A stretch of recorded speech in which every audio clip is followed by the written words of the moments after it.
estamos começando o programa Responde Aí, que hoje recebe com muita honra o deputado federal Rodrigo Hollenberg, natural do Rio de Janeiro, já foi deputado distrital por 2 vezes, é hoje o líder do PSB na Câmara dos Deputados pela 2ª vez. Deputado, muito obrigado por nos atender. Esse projeto visa a diminuir a distância entre os eleitores, principalmente os jovens, com os políticos da nossa cidade e trazer questionamentos e soluções para os nossos telespectadores e para os jovens saírem desse marasmo na política, né? Eu queria saber do senhor, o senhor tem a lei do Corujão e o projeto Orla. Seria interessante diminuir o intervalo dessa lei do Corujão, aumentar a frota nos locais onde tem uma vivência cultural maior? Isso não ajudaria o projeto Orla a ir para frente? Olá, André. Um prazer estar aqui com vocês e com seus telespectadores da internet.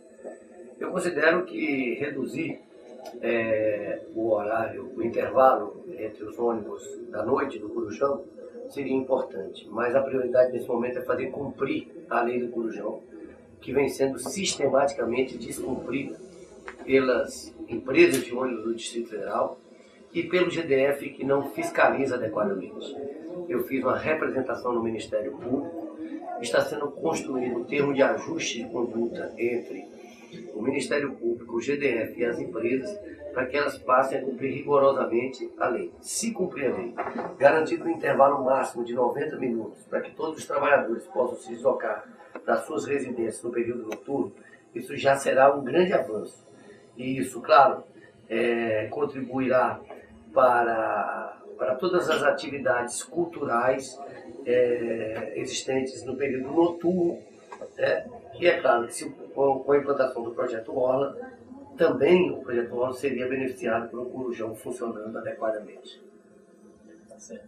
E como nós poderíamos suprir a falta de locais de casas de espetáculo e praças para shows de grupos de teatro, bandas e outros grupos culturais em Brasília? O Distrito Federal tem uma concentração de renda muito grande. E essa concentração de renda ela se expressa também na concentração das atividades culturais. Você tem muitos espaços culturais no plano piloto, cinemas, teatros, auditórios e pouquíssimos nas cidades. Nós temos que dotar as cidades de espaços de multiuso, de espaços culturais, Temos que estimular que as ações de cultura aconteçam em todo o Distrito Federal e não apenas no plano piloto.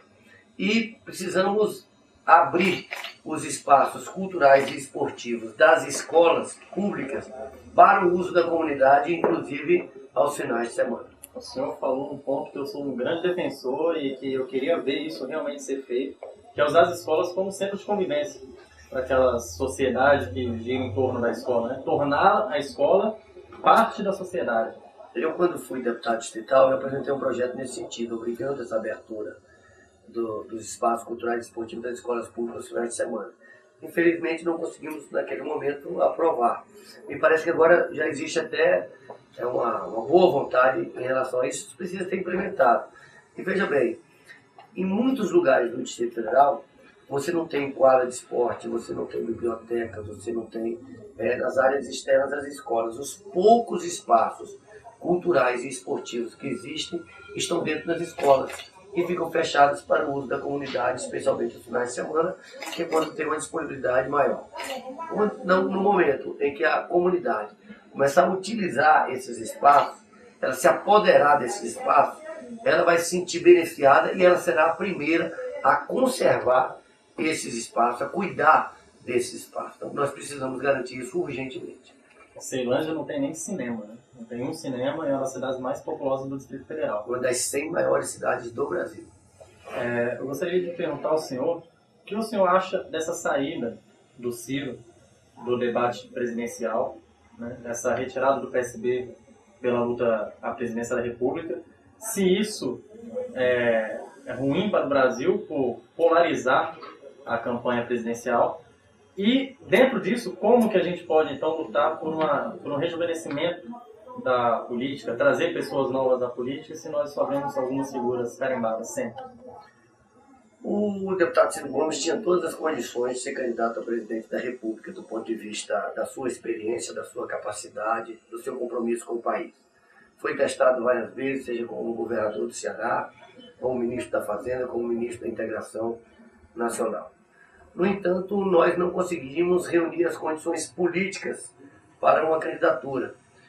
A própria população polarizou o processo eleitoral. E ao polarizar o processo eleitoral, nos isolou. Para disputar uma eleição, nós teremos que disputar sem aliança com nenhum outro partido, com pouco tempo de televisão, com pouca estrutura partidária e com reflexo também nas candidaturas dos estados. Então, depois, nós avaliamos que serviríamos mais a um projeto de manter e aprofundar as conquistas iniciadas pelo presidente Lula, estando todos juntos numa candidatura já no primeiro turno.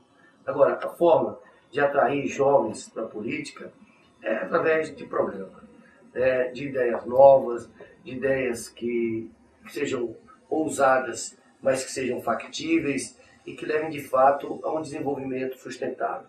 A agenda deve ser a agenda da educação, deve ser a agenda da ciência, tecnologia e inovação, e devemos inovar em tudo, inclusive na política. O senhor encabeçou a luta pelo projeto Ficha Limpa, que todos esperamos que seja votado amanhã no plenário da Câmara dos Deputados, né? E como o senhor acha que isso também pode ajudar nesse processo de renovação? O projeto Ficha Limpa significa um aperfeiçoamento do processo democrático. Nós temos, primeiro, um fator bastante alvissareiro, positivo, que é a participação da comunidade que se mobilizou com o objetivo de melhorar a qualidade da política e dos políticos, e um profundo sentimento na sociedade da necessidade de melhorarmos, ou seja, de criarmos mecanismos de aperfeiçoar o ingresso na política, garantindo uma maior participação de pessoas de bem, de pessoas com a ficha limpa. Portanto, eu considero que é um grande avanço a aprovação do projeto Ficha Limpa e eu espero que estejamos comemorando a aprovação nos próximos dias.